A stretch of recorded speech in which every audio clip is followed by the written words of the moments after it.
நிச்சயமாக நிகிதா. அதாவது இந்தியா பாகிஸ்தான் இடையே போர் மூலம் என்ற ஒரு அச்ச சூழல் தற்போது காணப்பட்டு வருகிறது. இந்த சூழ்நிலையில் இந்தியாவிடம் பிரத்யேகமாக பல ஏவுகணைகள் இருக்கின்றன. அக்னி 5 ஏவுகணை 5000 முதல் 8000 கிலோமீட்டர் தூரம் பாய்ந்து தாக்கக்கூடிய, கண்டம் விட்டு கண்டம் செல்லக்கூடிய, அணு ஆயுதங்களை கொண்டு செல்லக்கூடிய மிகவும் சக்தி வாய்ந்த ஒரு ஏவுகணை இருக்கிறது. அதுவே பிரம்மோஸ் ஏவுகணை மணிக்கு 3700 கிலோமீட்டர் வேகத்திலே பாய்ந்து செல்லும் அதிவேக வீராங்கனை, அதாவது ஏவுகணைகள் பிரம்மோஸ். அதே போன்று ஹைப்பர்சானிக் என்ற ஒரு ஏவுகணை ரேடார் கண்களிலிருந்து தப்பித்து, அதாவது எதிரிகளின் கண்களிலே மண்ணை தூவி இலக்கை துல்லியமாக தாக்கக்கூடியது ஹைப்பர்சானிக் ஏவுகணைகள் இருக்கின்றன. பிரளய் ஏவுகணை இருக்கிறது. அதே போன்று நிர்பய ஏவுகணை இருக்கிறது. அது மட்டுமின்றாமல் பாகிஸ்தானம் இல்லாத ஒரு விசேடம் என்னவென்றால் ஆன்டி சேட்டலைட் மிசைல் மிஷன் சக்தி 2019 கீழ் ஏசாட் என்ற ஒரு சிறப்பு ஏவுகணைகளை இந்தியா வைத்திருக்கிறது. இது எதிரி நாட்டுகளின் செயற்கைக்கோளை நேரடியாக தாக்கி அவர்களுடைய செயற்கைக்கோள் மூலமாக அவர்கள் தொடர்பு கொள்ள அனைத்தையும் செயலிழக்க செய்யக்கூடிய மிக அற்புதமான ஒரு ஏவுகணையை இந்தியா வைத்திருக்கிறது. எனவே மிகப்பெரிய வல்லரசாக இருக்கிறது இந்தியா ஏவுகணை வைத்திருப்பதிலே. அது மட்டுமல்ல, இஸ்ரேல் போன்ற நாடுகளிலே ஏவுகணை தாக்குதலில் தப்பிப்பதற்காக இஸ்ரேலை சுற்றி ஒரு அயன் டோம் என்று சொல்வார்கள், இரும்பு திரை என்று ஒரு போட்டிருப்பார்கள். அந்த ஏவுகணையை தடுத்து வானிலையை தடுத்து விடுவதற்காக அயன் டோம் என்று வைத்திருப்பார்கள். அது போன்று இந்தியாவிலும் இரும்பு திரை இருக்கிறது. அந்த இரும்பு திரை குறித்து பலருக்கு தெரியாது. அது குறித்து ராணுவ அதிகாரிகளிடம் பேசி பிரத்யேகமாக பல தகவல்களை நாம் வாங்கியிருக்கிறோம். இதுதான் இந்தியாவின் இரும்பு திரை, இப்படித்தான் இருக்கும். பாகிஸ்தான் ஒருவேளை அணு ஆயுதத்தை செலுத்தினால் முதலிலே பிருத்வி வான் தடுப்பு ஏவுகணைகள் மூலமாக PAD என்று பிருத்வி ஆன்டி மிசைல், அது மூலமாக அதை தடுத்து விடுவோம். பிருத்வி ஏர் டிஃபென்ஸ் சிஸ்டம் அது தடுத்து விடும். அது கிட்டத்தட்ட வான்வெளிக்கு வெளியே இருந்தாலே தடுத்து விடும். அதற்கு அடுத்ததாக ஆகாஷ் ஏவுகணை, அதாவது நமது நாட்டிலேயே தயாரிக்கப்பட்ட air defence advanced air defence system, advance AAD என்று அழைக்கப்படுகிறது. அது மேம்பட்ட வான் தடுப்பு ஏவுகணைகள், இதை வைத்து தடுத்து விடலாம். மூன்றாவதாக பார்த்து வந்தால் ஆகாஷ் மிசைல் சிஸ்டம் என்று இருக்கிறது. இது 30 கிலோமீட்டர் தூரத்தில் வந்தாலும் இது தாக்கக்கூடியது. அதாவது முதலில் பிருத்வி வான் தடுப்பு ஏவுகணைகள் வான்வெளி, அதாவது வான்வெளிக்கு மேலே உள்ளவற்றில் வந்து தடுக்கின்ற அனைத்து சக்திகளையும் கொண்ட ஏவுகணை தடுக்கக்கூடியது. அடுத்ததாக மேம்பட்ட AAD advance air defence system, மேம்பட்ட வான் தடுப்பு ஏவுகணைகள். இது உட்பக்கமாக வருகின்ற எர்த் அட்மாஸ்பியருக்கு உட்பக்கம் வருகின்ற ஏவுகணைகளை தாக்கக்கூடியது. ஆகாஷ் ஏவுகணை 30 கிலோமீட்டர் தூரத்தில் தான் தாக்கும். இதிலிருந்தும் தப்பித்து வந்தால், பாகிஸ்தான் இவர்கள் தப்பித்து வந்தால், ரஷ்யாவிடமிருந்து இந்தியா வாங்கிய ஏவுகணைகளான S-400 S-400 என்று அழைக்கிறார்கள், இந்த ஏவுகணைகள் இருக்கின்றன. இந்த ஏவுகணைகள் அனைத்தையும் எந்த தூரத்திலும் சென்று தாக்கக்கூடிய ஏவுகணைகள். எனவே இந்தியாவுடைய இரும்பு திரையிலே 4 விதமான பாதுகாப்புகள் இருக்கிறது. முதலில் பிருத்வி வான் தடுப்பு ஏவுகணைகள் மூலமாக அந்த எதிரி நாட்டு ஏவுகணைகளை தடுக்கலாம். அதிலிருந்து தப்பித்து வந்தால் அட்வான்ஸ் ஏர் டிஃபென்ஸ் ஏவுகணைகள் என்று அழைக்கப்படுகின்ற AAD மேம்பட்ட வான் தடுப்பு ஏவுகணைகள். அதிலிருந்தும் தப்பித்து வந்தால் ஆகாஷ் ஏவுகணைகள் தயாராக காத்திருக்கும். நீங்கள் எந்த தூரத்தில் 30 கிலோமீட்டர் தூரத்தில் வந்தாலும் கூட, உயரத்தில் வந்தாலும் கூட அதை தாக்கி அழிக்கக்கூடியது ஆகாஷ் ஏவுகணைகள். அதையும் தாண்டி வந்தால் அதிலிருந்து இந்த மூன்றிலும் தப்பித்து வந்தால் ரஷ்யாவிடமிருந்து நாம் வாங்கி இருக்கிறோம் S-400 ஏவுகணைகள் இருக்கின்றன. அவை எதையும் விட்டுவிடாது. இந்த 4 தடுப்பு ஏவுகணைகள் நாம் தயாராக வைத்திருக்கோம். இது வெளிப்படையாக நமக்கு தெரிந்தவை. இதை தவிர்த்தும் சில பிரத்யேக ஏவுகணைகளை இந்தியா வைத்திருக்கிறது. இந்த 4ஐயும் மீறி உள்ளே 1, 2 உள்ளே வந்துவிட்டாலும் அதை தாக்கி அழிக்கக்கூடிய சக்தி வான்வெளியிலேயே இதை அனைத்து முடித்துவிடும். தரைக்கு வரவே வராது. வான்வெளியிலேயே இதை எதிர்நாட்டு ஏவுகணைகள் வந்தால் தடுத்துவிடும். ஒருவேளை பாகிஸ்தான் போட்டு பாகிஸ்தான் அணு ஆயுதங்களை நம் மீது வீசினால் கூட அதை தடுக்கக்கூடிய சக்தி நம்மிடம் இருக்கிறது. அதுதான் இந்தியாவின் இரும்பு திரை என்பது. இதுதான் இந்தியாவின் இருந்து முதலில் பிருத்வி வான் தடுப்பு ஏவுகணைகள், அடுத்ததாக மேம்பட்ட வான் தடுப்பு ஏவுகணைகள், அதாவது அட்வான்ஸ் ஏர் டிஃபென்ஸ் சிஸ்டம், அதற்கு பிறகு ஆகாஷ் ஏவுகணைகள், அதன் பின் S-400 ரஷ்யாவிடம் வாங்கிய ஏவுகணைகள். எனவே இந்த 4 வகையான ஏவுகணைகளை வைத்து நாம் அந்த எதிர்நாட்டு ஏவுகணைகளை வான்வெளியே தடுத்து விட முடியும் என்பதுதான் மிக முக்கியமானது. எனவே இந்தியாவின் இரும்பு திரை என்பது அயன் டோம் இஸ்ரேலுக்கு மட்டுமல்ல இந்தியாவுக்கும் இருக்கிறது.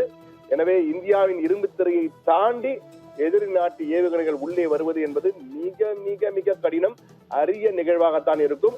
அதையும் தாக்குவதற்கு மேலும் பல பிரத்யேக ஏவுகணைகள், ஆனால் வெளியே சொல்ல மாட்டேன் என்கிறார்கள், ராணுவ ரகசியம் அது.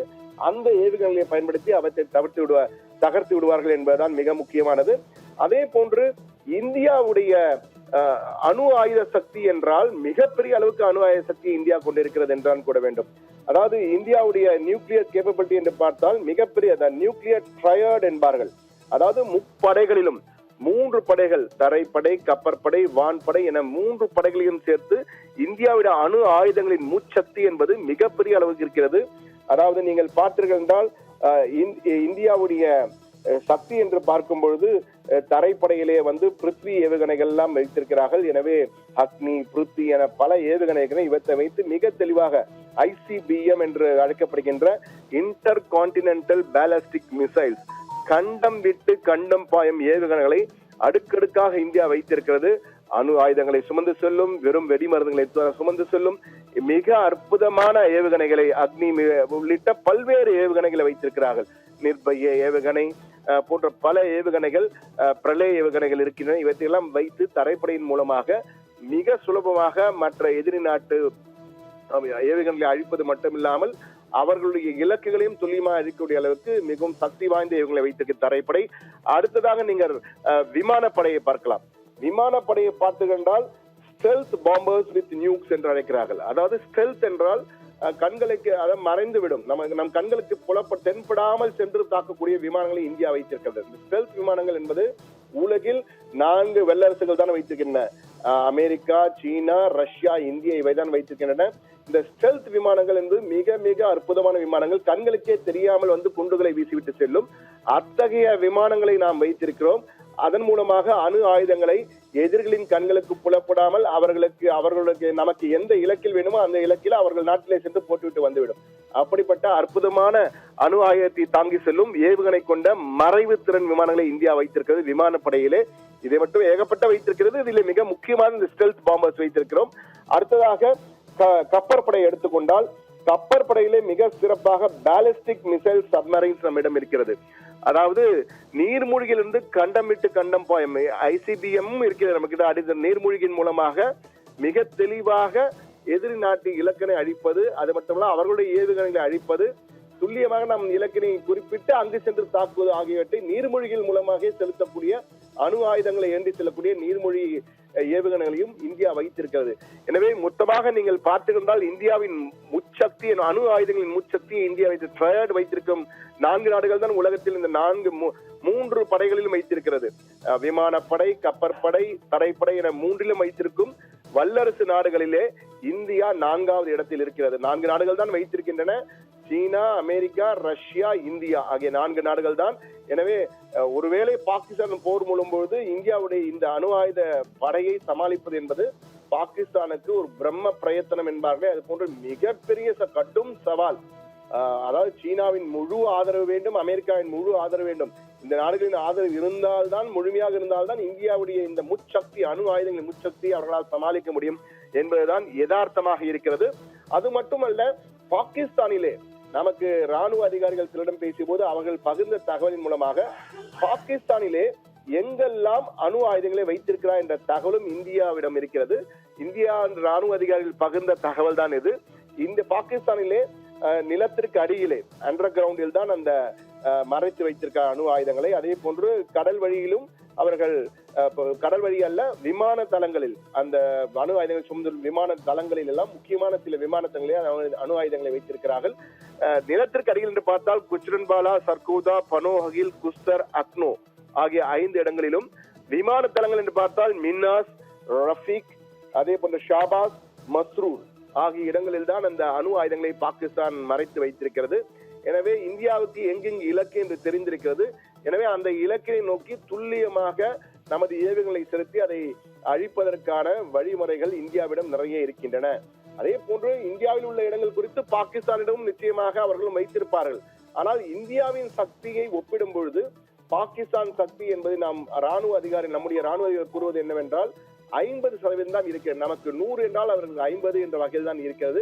எனவே இந்தியாவின் ஒருவேளை போர் ஏற்பட்டால் அந்த அச்ச நிலை தற்போது காணப்படுகிறது. ஒருவேளை இந்த போர் மேகங்கள் சூழ்ந்திருக்கும் நிலை அந்த மேகங்கள் வெடித்து போராக உருவாகினால் இந்தியாவின் வல்லமையின் கீழ் பாகிஸ்தான் தவிடு பொடியாகிவிடும் என்பதுதான் நமது ராணுவ அதிகாரிகள் மிக தெளிவாக கூறுகிறார்கள். குறிப்பாக நீங்கள் பார்த்தீர்கள் என்றால் அந்த அயன் டோம், மீண்டும் ஒரு முறை அந்த அயன் டோமை பார்க்கலாம். அந்த இரும்பு திரை என்பது, இந்தியாவின் இரும்பு திரை என்பது மிக மிக வல்லமையுடன் கட்டமைக்கப்பட்டிருக்கிறது.